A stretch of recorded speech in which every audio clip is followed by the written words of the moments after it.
सभी छात्रों को जोहार।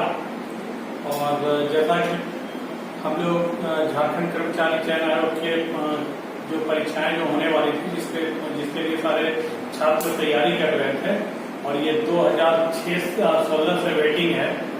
लेकिन अब चूंकि हम लोग झारखंड सरकार ने झारखंड कर्मचारी चयन आयोग परीक्षा स्नातक जो स्तर पे जो होगा उसका संचालन का संशोधन नियमावली मतलब गवर्नमेंट ने निकाल दिया है। ये नियमावली 2021 कहलाएगी और इसी के तहत हम लोग का जेएसएससी का एग्जाम होगा। हम लोग का जेएसएससी का जो पिछला एग्जाम होने वाला था उस पर प्रारंभिक और मुख्य दोनों परीक्षाएं होने वाली थी, लेकिन अब इसमें संशोधन कर दिया गया है। प्रारंभिक परीक्षा के स्थान पर एक ही परीक्षा होगी जिसमें 3 पेपर होंगे, हिंदी, इंग्लिश और सामान्य अध्ययन और मानसिक योग्यता वगैरह का, और जो तीसरा पेपर है वो लैंग्वेज का पेपर। इस बार हिंदी और इंग्लिश और संस्कृत इन तीनों भाषाओं को हमारे जेएसएससी के सिलेबस से बाहर कर दिया गया है। तो मुख्य रूप से हम लोगों को क्षेत्रीय भाषाओं को पढ़ना है। क्षेत्रीय भाषाओं का भी वर्गीकरण हम 2 भाग में करते हैं, एक आदिवासी जो जनजातीय भाषा होगा और एक गैर जनजातीय भाषा। तो हम लोगों का जो नागपुरी है वो गैर जनजातीय भाषा में आता है। और ये जैसा आप लोगों को पता है कि नागपुरी जो है वो काफी दिनों से मतलब लगभग 2000 सालों से झारखंड की नागपुर की छोटा नागपुर की भाषा रही है, संपर्क भाषा रही है, यहाँ के लोगों की मातृभाषा रही है। तो हम लोग पहले देखते हैं जो हमारा जेएसएससी का हमारा सिलेबस क्या है नागपुरी भाषा और साहित्य के अंतर्गत। तो नागपुरी भाषा और साहित्य के अंतर्गत हम देखते हैं कि हमारा सिलेबस मुख्य रूप से 2 भागों में वर्गीकृत किया गया है। पहला पार्ट जो है वो व्याकरण का पार्ट है और दूसरा पार्ट जो है वो साहित्य का पार्ट है। तो व्याकरण वाले पार्ट में हम देखते हैं कि व्याकरण वाले पार्ट में हमें क्या क्या पढ़ना है। तो वर्ण, संज्ञा, सर्वनाम, लिंग, वचन, कारक, विशेषण, क्रिया विशेषण, अवयव, समास, उपसर्ग, प्रत्यय, काल, क्रिया, वाक्य, अनेक शब्दों के बदले एक शब्द, विलोम शब्द, समानार्थी शब्द, मुहावरे एवं कहावतें तथा वाक्य शुद्धि। ये जो हमारा नागपुरी भाषा और साहित्य का जेएसएससी का सिलेबस है, ये जो 2 वर्गों में जिसको विभक्त किया गया है। तो जो पहला पार्ट है व्याकरण, तो व्याकरण के अंतर्गत हम लोगों ने देख लिया जो सामान्य रूप से किसी भी भाषा का हम व्याकरण पढ़ेंगे तो व्याकरण में हमें इन्हीं चीजों को देखना होता है। और इसका जो सेकेंड पार्ट है जो साहित्य का पार्ट है उसको हम देखते हैं। साहित्य के पार्ट को जो झारखंड कर्मचारी चयन आयोग है इसने इस साहित्य के पार्ट को 4 भागों में विभक्त किया है। तो 4 भाग कौन कौन से हुए? तो नागपुरी लोक साहित्य, लोकगीत, नागपुरी लोक कथा और नागपुरी शिष्ट साहित्य। इन 4 भागों में जेएसएससी के सिलेबस में साहित्य वाले पोर्शन को, साहित्य वाले सेक्शन को 4 भागों में बांटा गया है। तो हम देखेंगे कि जैसे हमारा जो व्याकरण का सेक्शन है इसमें जो हमारा व्याकरण जो इसमें दिया हुआ है तो इसमें नागपुरी का जो व्याकरण है और जो आप हिंदी या संस्कृत के व्याकरण से तुलना करेंगे तो कुछ अंतर तो है, लेकिन बहुत ज्यादा अंतर इन सब में नहीं है। यहाँ भी लगभग चीजें वैसे ही हम लोगों को देखने को मिलेगी। और जो हमारा साहित्य वाला सेक्शन है, साहित्य वाले सेक्शन में हम देखेंगे जैसे कि नागपुरी लोक साहित्य, जैसे इसको 4 भाग में जो बांटा गया है तो इसका जो पहला पार्ट हुआ ये नागपुरी लोक साहित्य। तो लोक साहित्य में हमें पढ़ना है लोकगीत, लोक कथा, पहेली, कहावत, मुहावरे। तो लोकगीत का हम मुख्य रूप से वर्गीकरण देखेंगे। और लोकगीत जो है वो लोकगीत के कितने प्रकार होते हैं? तो लोकगीत के अनेकों प्रकार होते हैं, जिसमें से क्षेत्रीय लोकगीत होता है, जातीय लोकगीत होता है, धार्मिक लोकगीत होता है, आनुष्ठानिक सामयिक लोकगीत होता है, संस्कार संबंधी लोकगीत होते हैं। और इसके अलावा हम लोकगीतों की सामान्य विशेषता देखेंगे। अब जो हमारा लोक कथा है तो लोक कथा में हम लोक कथा किसे कहते हैं ये देखेंगे, लोक कथा का वर्गीकरण देखेंगे। अब लोक कथा के वर्गीकरण में पशु पक्षी संबंधी कथाएं, परी कथाएं, साहसिक कथाएं, बाल कथाएं, ये सारे हमारे जो कहानियां हैं ये हम लोग कथा के अंतर्गत देखेंगे। इसके अलावा जो कहानियां बचेंगी उसको विविध कहानियों में देखेंगे। अब इसके अलावा जो हमारा पहेली है तो पहेली में हम इसका वर्गीकरण देखेंगे, पहेली की जो विशेषताएं हैं वो देखेंगे। और जो हमारा कहावत है, तो कहावत में भी इसका वर्गीकरण देखेंगे, और कहावत जो कही जाती है तो उसका स्वरूप का आधार क्या है, और स्थान जैसे स्वरूप के आधार पर जो कहावतें होती हैं उसको देखेंगे, जो स्थान के आधार पर कहावतें होती हैं वो हम देखेंगे। और इसके अलावा हम मुहावरे में जो है इसका वर्गीकरण देखेंगे, मुहावरे किसे कहते हैं ये देखेंगे, मुहावरे का वर्गीकरण देखेंगे। तो इसमें हम मौलिक और अनुदित, ये दो प्रकार के मुहावरे हुए, आगे मैं आप लोगों को क्लियर करूंगा, तो ये सब देखेंगे इस नागपुरी लोक साहित्य वाले पाठ के अंदर।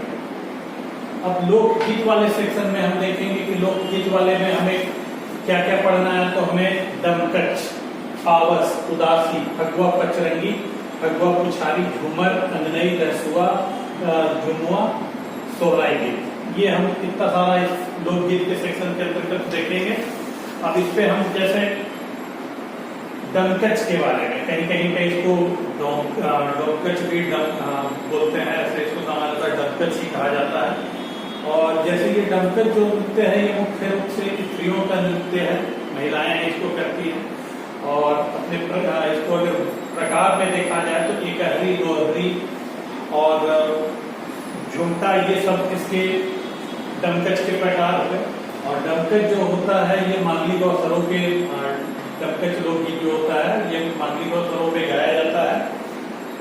अब हमारा जो पावस हुआ इसको ऋतु गीत कहते हैं, मतलब ये आषाढ़ का प्रथम त्योहार के साथ ही ये शुरू होता है। और ये जो होता है पावस गीत, ये मुख्य रूप से पुरुषों के द्वारा किया जाता है, ये गाया जाता है, पुरुष प्रधान गीत है ये। और इसके अलावा हम देखेंगे उदासी। तो उदासी जो है ये वैशाख के महीने में गाया जाता है। और उदासी या तो आप संध्या वेला में लोग गांव के तालाब या नदी के किनारे अकेले जब बहुत ज्यादा उदास हो, बहुत ज्यादा परेशान हो, किसी की याद आ रही हो, किसी का मतलब किसी से विरह आप झेल नहीं पा रहे हैं, तो उस स्थिति में लोग ये उदासी गीत गाते हैं। और इसमें आकुलता और वेदना का मतलब ये परिचायक होता है। ये इसमें इन चीजों को मतलब इसकी वजह से मतलब उदासी में एक हिसाब से आप बोलिए तो सैड सॉन्ग हुआ, ये सैड सॉन्ग गाया जाता है। अब जो फगुआ है, ये फगुआ आप लोग जानते हैं, होली को फगुआ भी कहा जाता है। और फगुआ के आने के पहले ये बसंत ऋतु से ही ये फगुआ जो गीत होता है, लोकगीत, ये शुरू हो जाता है। और ये मुख्य रूप से ऋतु गीत ही है, क्योंकि बस इसको 2 महीने में मतलब गाया जाता है, फगुआ के महीने में। और इसके अलावा ये साल के बाकी महीनों में गाना इसको वर्जित माना जाता है। और जो फगुआ होता है ये हमारा विक्रम संवत का जो होता है, हिंदी जो महीना होता है, ये 12वां महीना होता है, जो चैत से नए वर्ष की शुरुआत होती है। और ये फगुआ जो है हमारा ये सामूहिक गीत है। और ये वर्षा ऋतु में मतलब ये वसंत ऋतु में गाया जाता है। फगुआ जो है हमारा वसंत ऋतु का गीत है ये। अब उसी का अलग प्रकार हो जाता है, जैसे फगुआ पचरंगी, फगुआ पुछारी, ये फगुआ गीत के ही उदाहरण है। फगुआ, फगुआ पचरंगी, फगुआ पुछारी। अब जो झूमर है हमारा, झूमर भी ये ऋतु गीत है। और अंगनई भी एक नृत्य का ही, हमारा लोकगीत का ही प्रकार है। और झूमर भी जो हमारा लोकगीत, लोक नृत्य, दोनों है ये। और जो सोहराई गीत है ये आपको कार्तिक महीने के प्रारंभ से इसको गाया जाता है और कार्तिक शुक्ल प्रतिपदा तक इसको गाया जाता है। तो ये हमारे लोकगीत हुए। लोकगीत हम लोगों ने देख लिया। लोकगीत को हम जब अपने अगले क्लास में देखेंगे इसको थोड़े से विस्तार के साथ, तब ये चीजें और क्लियर होती जाएंगी। और इसके अलावा फिर जो तीसरा सेक्शन है साहित्य वाले वर्गीकरण में, तो नागपुरी लोक कथा है। इसमें तिरिया चरित, बना हरनी कर बेटा, 7 भाई 1 बहन, छोटकी बहुरिया, नवा चांदा धोबी चांद, ये जो कहानियां हैं हमको पढ़ना है। इसके लिए हमारा एक किताब रहेगा, बुकलेट रहेगा। अगर आप लोग हमसे संपर्क करते हैं तो ये फिर किताब बुकलेट अगर आप एडमिशन लेते हैं, कोचिंग से जुड़ते हैं, तो फिर ये चीजें आपको सब मुहैया कराई जाएंगी। और इससे भी हमारा जैसे कि अब तो इसमें सारे ऑब्जेक्टिव क्वेश्चन आएंगे, और मैं आप लोगों को कोशिश करूंगा कि हर टॉपिक से आपको ऑब्जेक्टिव क्वेश्चन का एक सेट दूं और तकरीबन वो अच्छा खासा जो इसका मटेरियल होगा, अच्छा खासा मटेरियल होगा, लगभग हर सेक्शन को मैं कवर करूंगा और सेक्शन को कवर करते हुए सारा ऑब्जेक्टिव जो क्वेश्चन है मैं यहाँ क्लास में भी कराऊंगा और उसके अलावा आप लोगों को जो प्रिंटेड या पीडीएफ नोट्स जो मिलेगा उसमें भी वो आप लोगों को दिया जाएगा। और इसके बाद जो इसका चौथा सेक्शन है साहित्य वाले का, नागपुरी शिष्ट साहित्य, इसमें हमें वन केवल नाम की किताब पढ़नी है। इसका जो भाग 1 है, क्योंकि भाग 2 जो वन केवड़ा है वो जेपीएससी के एग्जामिनेशन में वो शामिल है सिलेबस में, तो हमें वन केवड़ा भाग 1 पढ़ना है। इस पे मुख्य रूप से ये गद्य पद्य का संग्रह है और इसे शकुंतला मिश्र और वैशानंद तिवारी जी के द्वारा ये जो संकलित है ये वन केवड़ा। और इसमें जो हमें पद भाग में हमें कुल मिला के पद भाग में 32 कविताएं पढ़नी है। पद भाग में हमें 32 कविताएं पढ़नी है और गद्य भाग में हमें 8 कहानियां पढ़नी है।